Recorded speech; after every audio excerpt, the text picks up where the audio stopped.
Nadie duda que los procesos de enseñanza y aprendizaje que ocurren en las aulas constituyen el corazón de la escuela. Investigaciones nuestras e investigaciones realizadas en todo el mundo muestran que las buenas prácticas de enseñanza no solo están acompañadas por muy buenos docentes, sino que también la práctica pedagógica del director influye en que en la escuela se aprenda. No obstante, es habitual escuchar a mis colegas directores decir que esta es la dimensión pedagógica de su tarea, es la que le presenta el mayor de los desafíos.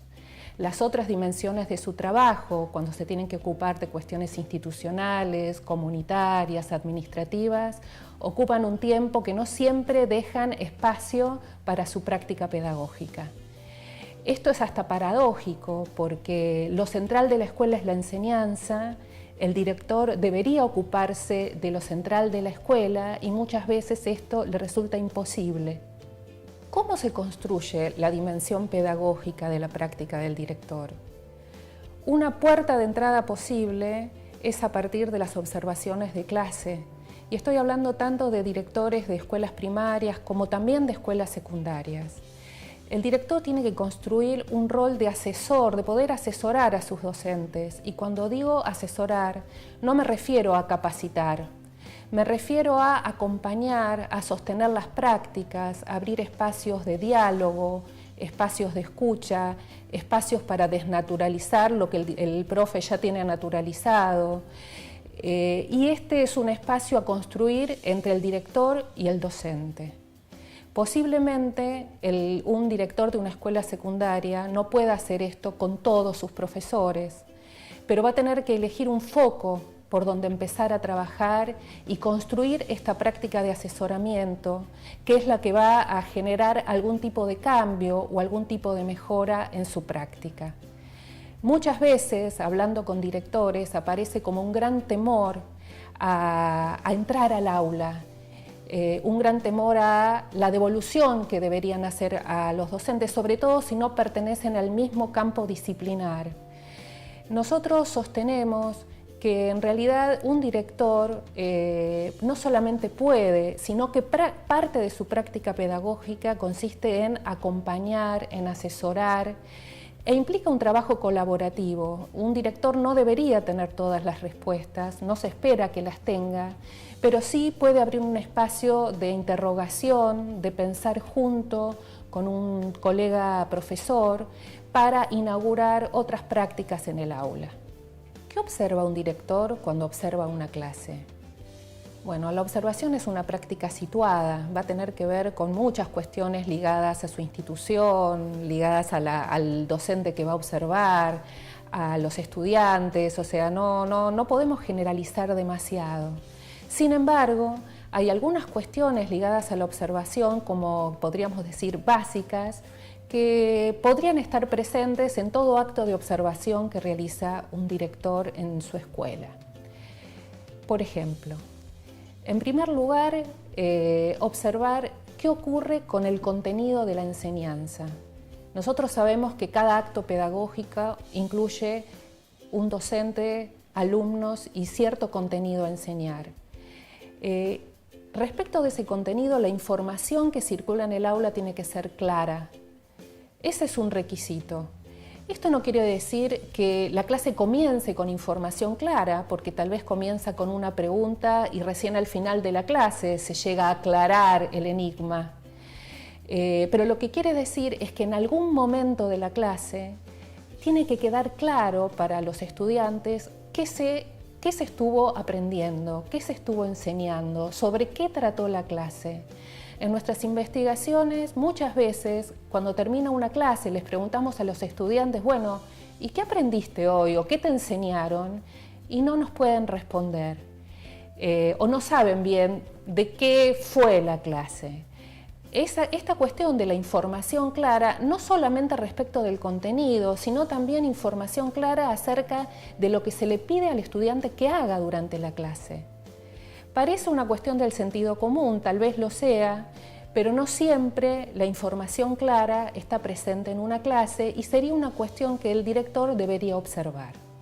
Un segundo elemento sobre el que el director podría preguntarse cuando observa una clase es acerca del sentido que tienen esos contenidos que se están enseñando para los estudiantes.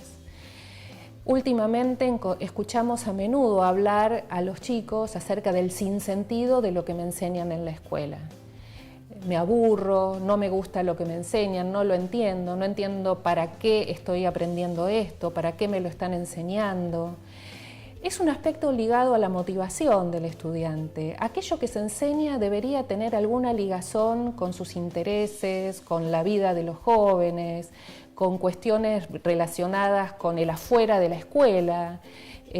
No siempre en la escuela ocurre esto, no siempre en las clases hay una referencia a algo que le otorgue sentido a lo que se enseña.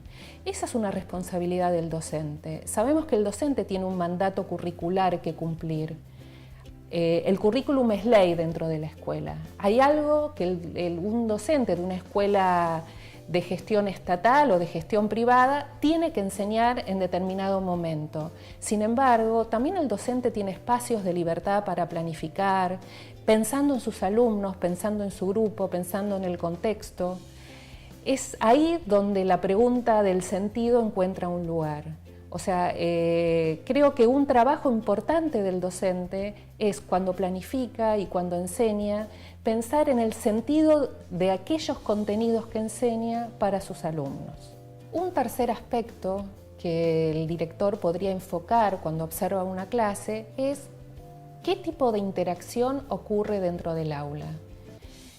¿Cómo se da esa interacción? ¿Interactúa el docente con todos sus estudiantes? ¿Interactúan los estudiantes entre sí? ¿Se dirige solamente a un grupo y hay un grupo que siempre permanece aislado? En unas investigaciones que hicimos en la universidad hace poco tiempo, descubrimos una categoría de estudiantes que las llamamos estudiantes invisibles. ¿Por qué? Porque eran estudiantes que no interactuaban con ningún docente. Ningún docente los reclamaba, les preguntaba, les pedía tareas, eran los que quedaban aislados. La interacción o la participación en clase es uno de los rasgos centrales de la inclusión educativa. Creo que es un rasgo esencial que un docente debe tener en cuenta cuando enseña y que un director debe tener en cuenta cuando observa en una clase. O sea, ¿qué tipo de interacción se da? Es una interacción que interroga sobre lo que el estudiante está aprendiendo. Es una interacción que solo ayuda a que el docente continúe con su enseñanza y solo pide una muletilla para avanzar con lo que quiere decir, porque en casi todos los casos se trata de un tiempo que no sobra y de un contenido que es demasiado abundante. Creo que preguntarse sobre la interacción ayuda a pensar una clase, le ayuda al directivo cuando trata de entender qué es lo que pasa en ese espacio y también en un momento posterior de devolución va a ayudar a pensar nuevas interacciones que posiblemente el docente no haya considerado en un primer momento. Otra cuestión central a tener en cuenta es en qué tipo de tarea académica están involucrados los estudiantes durante la clase. ¿Qué quiero decir con esto? El aprendizaje no ocurre a partir de lo que el docente le dice a un estudiante. Un docente se puede pasar temporadas hablando y los alumnos no aprendiendo. Un estudiante aprende a partir de lo que hace, a partir de una tarea planteada por el docente. Una tarea que desde la teoría se suele llamar tarea académica. Las tareas académicas pueden ser de distinto tipo. Y en general se categorizan en tareas de alta demanda cognitiva, por ejemplo, una resolución de un problema. Si un alumno está implicado durante el tiempo de clase en la resolución de un problema que le implique recurrir a contenidos nuevos para poder resolverlo, es una tarea muy interesante y muy fructífera. Una tarea académica puede ser una tarea de copia, que lamentablemente es habitual en las aulas.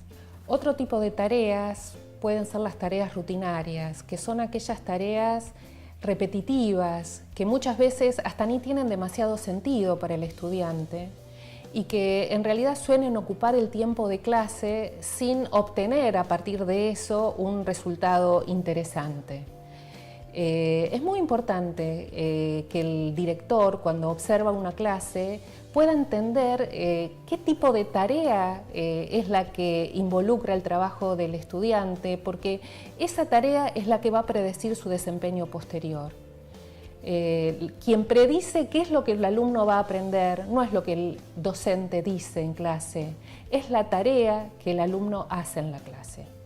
Otro aspecto a considerar es la retroalimentación que el docente brinda a sus estudiantes. Habíamos hablado antes de la interacción. Muchas veces esa interacción tiene como propósito que el docente haga devoluciones a los jóvenes, a los chicos, acerca de lo que van aprendiendo.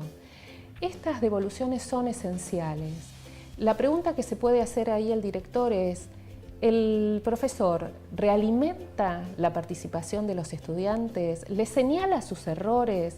¿Les marca sus aciertos? ¿Los alienta a seguir trabajando? Me parece que eso es un aspecto muy importante de la clase. A veces, por falta de tiempo, el docente no suele enunciar, digamos, este tipo de devoluciones, y sin embargo, para los jóvenes es muy importante escuchar la palabra del docente corrigiendo, alentando, premiando, marcando dónde se equivocó. Y creo que es parte esencial del proceso de enseñanza. Finalmente, una buena pregunta que se podría formular quien observa una clase es la siguiente: si yo fuera alumno de esta clase y hubiese participado de todas las actividades o tareas de las que participaron el resto de los estudiantes, ¿qué hubiera aprendido? Poder responderse a esa pregunta también le da al observador una muy buena información de qué pasó con el proceso de enseñanza y con el proceso de aprendizaje de los jóvenes. Nosotros pensamos que el espacio del aula no es un espacio privado del profesor con sus alumnos, que el director tiene como tarea ocuparse de la dimensión pedagógica de su tarea, y por eso es necesario que entre el aula y que ayude, que acompañe y que sostenga la tarea de los profesores.